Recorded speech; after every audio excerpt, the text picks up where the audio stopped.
చదవనేల సన్యాసి కానేల షణ్మతంబుల చిక్కి చావనేల చావు పుట్టుకలేని చదువేల చదువరో విశ్వదాభిరామ వినురవేమ. మనం ఇప్పుడు ఈ పద్యాన్ని ఎక్స్ప్లెయిన్ చేసుకోవట్లేదు. వేమన పద్యం రాని తెలుగు వాళ్ళు అసలు ఎవరూ ఉండరు. అదేవిధంగా చదువు రాని వాళ్ళు కూడా వేమన పద్యాలు చెప్పగలరు. కొన్ని సింపుల్ అంత ఈజీ అనమాట. అంత మనుషులు మాట్లాడుకునే భాష ఎంత సులభంగా ఉంటుందో ఇది ఒక పద్యం అనే విషయమే చాలామంది తెలియదు. అంత జనాదరణ పొందాయి వేమన పద్యాలు. అయితే ప్రతి వేమన పద్యంలో కామన్గా ఉండేది ఏంటి అంటే ఈ 3 లైన్లలో ఆయన ఎన్నో సత్యాలు చెప్పిన లాస్ట్ లైన్ మాత్రం ప్రతి పద్యానికి విశ్వదాభిరామ వినురవేమ. అసలు ఈ విశ్వదాభిరామ అనే వర్డ్ ఈ మకుటంలో ఈ పార్ట్కి ఏంటి, దీని వెనుకున్న బ్యాక్ స్టోరీనే మనం ఈరోజు తెలుసుకుంటున్నాం ఈ వీడియోలో. పూర్వం 100 సంవత్సరాల క్రింద ఒక వ్యక్తి ఉండేవాడు. ఆ వ్యక్తి ఒక అమ్మాయిని ప్రేమిస్తూ ఉండేవాడు. ఆ అమ్మాయి పేరు విశ్వద. విశ్వద అయితే ఆ అమ్మాయిని ఎంత పిచ్చిగా ప్రేమిస్తాడంటే రోజులో 24 గంటలుంటే ఈ 24 గంటలు కూడా ఈమెతో టైం స్పెండ్ చేయడానికి సరిపోనంత అంత ప్రేమ అనమాట. అంత పిచ్చిగా ఆమె ప్రేమించేవాడు. అయితే ఇక్కడ స్టోరీ వేరుగా ఉంది. ఈ విశ్వదాకి మన వేమన కంటే ఎక్కువగా బంగారం అంటే చాలా ఇష్టం.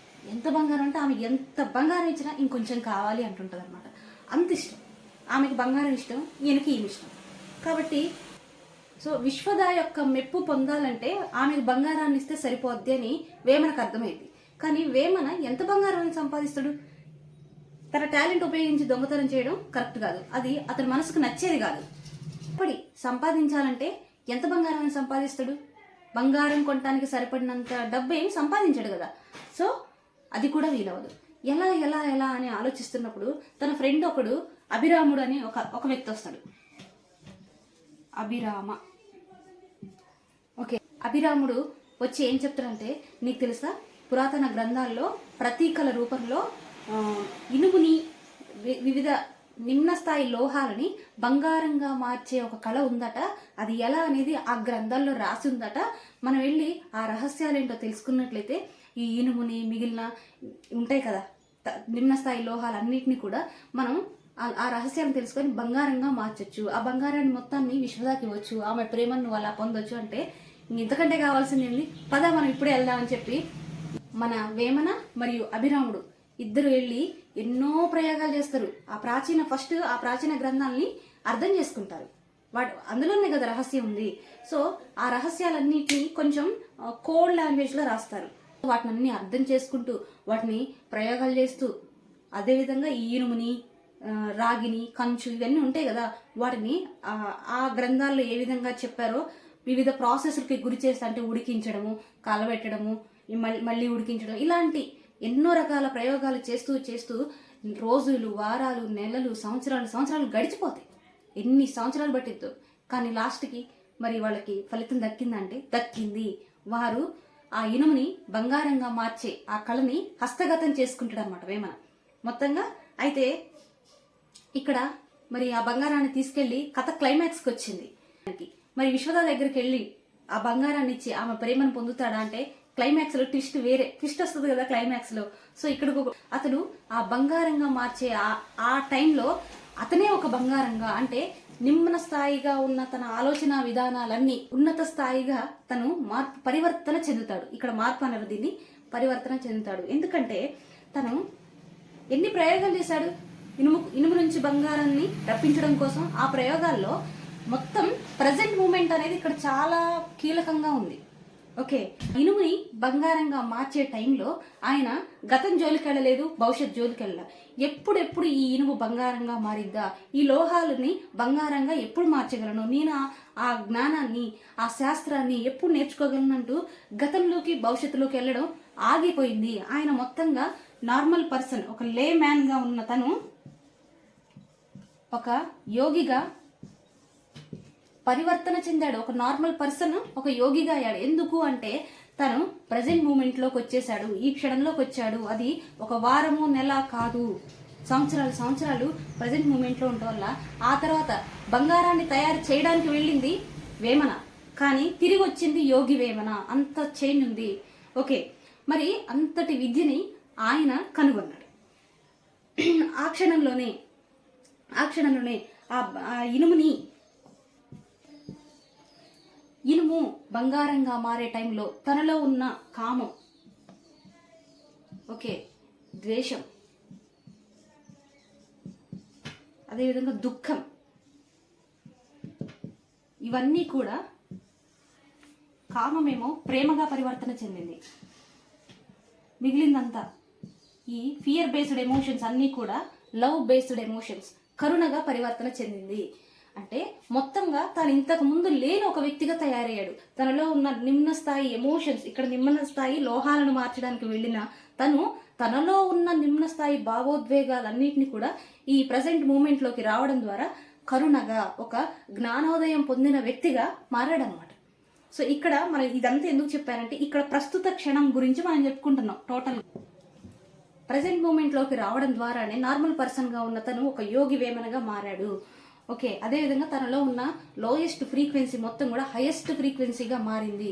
మనం కూడా అలానే మనందరం అనుకుంటున్నాం, అసలు ఈ జీరో స్టేట్ అనేది మనకు వస్తుందా, మనకు సాధ్యమేనా, మనలో ఉన్న ఇంత నెగిటివిటీ, ఓకే, మనం చాలా డిస్ట్రక్టివ్గా ఆలోచిస్తున్నాం అని అంటుంటారు.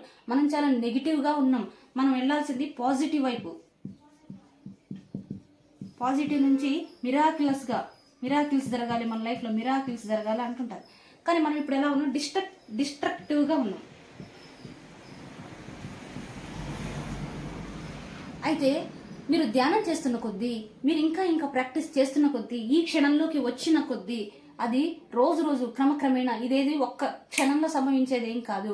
ఈ యోగులైనా, ఒక బ్రహ్మర్షి పితామహ పత్రిజీ అయినా, ఎవరైనా యోగీశ్వరులు ఎవరైనా కూడా ఒక్క రోజులో ఎన్లైటన్మెంట్ పొందలేదు. ఇదంతా డే బై డే ప్రాక్టీస్. కాబట్టి మనం ప్రస్తుత క్షణంలో ఎంతగా వస్తే మనలో నెగిటివ్ మైండ్ సెట్ మొత్తం, ఫస్ట్ డిస్ట్రక్టివ్ మైండ్ సెట్ మెల్లగా ఈ క్షణంలో ఉంటే అంతగా మెల్లమెల్లగా ఈ డిస్ట్రక్టివ్ మైండ్ సెట్టే నెగిటివ్గా మారుతుంది. ఈ నెగిటివే క్రమక్రమంగా మనం ఇంకా ప్రాక్టీస్ చేస్తే పాజిటివ్ మైండ్ సెట్గా మారుతుంది. ఈ పాజిటివ్ మైండ్ సెట్ మనం ఇంకా సాధన చేస్తే ఒక మిరాకిలస్ మైండ్ సెట్గా అవుతుంది. మన జీవితం డిస్ట్రక్టివ్ నుండి నెగిటివ్గా, నెగిటివ్ నుండి పాజిటివ్ లైఫ్గా, పాజిటివ్ లైఫ్ నుండి మిరాకిలస్ లైఫ్గా వస్తుంది. ఒక యోగి వేమనకు జరిగింది ఇదే. ఓకే, ఒక బుద్ధుడికి జరిగింది కూడా ఇదే, వివేకానందుడికి జరిగింది కూడా ఇదే. మనం ఆ స్టోరీస్ని నెక్స్ట్ వీడియోస్లో చెప్పుకుందాము. సో అంటే ఇదంతా ఎందుకు అంటే మనం అనుకుంటాం కదా, ఏమని నాకు చాలా నెగిటివ్ థాట్స్ వస్తున్నాయి, నేను మనం ఈ క్షణంలో ఉండాలంటే వాళ్ళకి అయింది, నా వల్ల వద్దో కాదో, నాకు ఎంత టైం పట్టిద్దో, నాకు ఇదంతా సాధ్యం కాదేమో, నాకు చిన్నప్పటి నుంచి ఇంతే, నేను ఏదైనా పని చేయాలనుకుంటే అందులో నేను సక్సెస్ అవ్వలేను అని అనుకుంటాం కదా.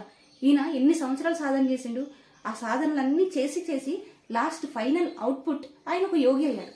మనం కూడా ఈయనను ఆదర్శంగా తీసుకోవాలి, మనం కూడా ఒక యోగి అవ్వాలి. మనం సార్ చెప్తారుగా, యోగి అవ్వాలి, తస్మాత్ యోగి భవార్జున. పత్రి సార్ ఎప్పుడు చెప్తారు కదా, శ్రీకృష్ణుడు అర్జునుడికి చెప్పింది కూడా అదే, ఒక యోగి అవ్వాలి.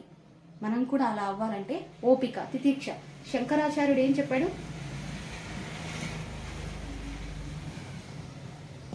తితిక్ష, ఓపిక అవసరం, సహనం. ఓకే, మనకిప్పుడు క్షణక్షణంకి రిజల్ట్ కావాలి అంటే అది లోయెస్ట్ ఫ్రీక్వెన్సీ. కానీ మనం ధ్యానం చేస్తున్న కొద్దీ సహనం పెరుగుతుంది. సహనమే ప్రగతి, సమయమే సాధన, సహనమే ప్రగతి. ఓకే, మనం ఆ సమయాన్ని కరెక్ట్గా వినియోగించుకొని సాధన చేస్తే సహనం వస్తుంది. ఆ సహనమే మన ప్రగతికి దోహదపడుతుంది. సో ఇది ఫ్రెండ్స్ ఈనాటి video. Thank you so much. విశ్వదాభిరామ అంటే ఏంటో అర్థమై ఉంటుంది. అసలు ఈ ఇనుముని బంగారంగా మార్చాలని అనుకుంది ఎవరి వల్ల? విశ్వదా వల్ల. అలాంటి ఒక కళ ఉందని, మనకు అది చేతనవుతుందని చెప్పింది ఎవరు? అభిరాముడు. సో వీళ్ళిద్దరి వల్ల ఆయన ఒక యోగి అయ్యాడు. అందుకు గుర్తుగా తన ప్రతి పద్యంలో విశ్వదాభిరామ వినురవేమ అనే ఒక మగటాన్ని జోడించి ప్రతి పద్యంలో రాశాడు. ఆయన యోగి అవడానికి కారణం ఏంటి అనేది, అఫ్కోర్స్ ఆయన యోగి అవడానికి కారణం ఆయన అయినప్పటికీ ఆయనకి ఆ పరిస్థితికి కారణమైన వాళ్ళిద్దరి పేరు ప్రతి పద్యంలో రాయడం జరిగింది. అదే మనం ఇప్పటికీ చదువుకుంటున్న విశ్వదాభిరామ వినురవేమ. ఓకే.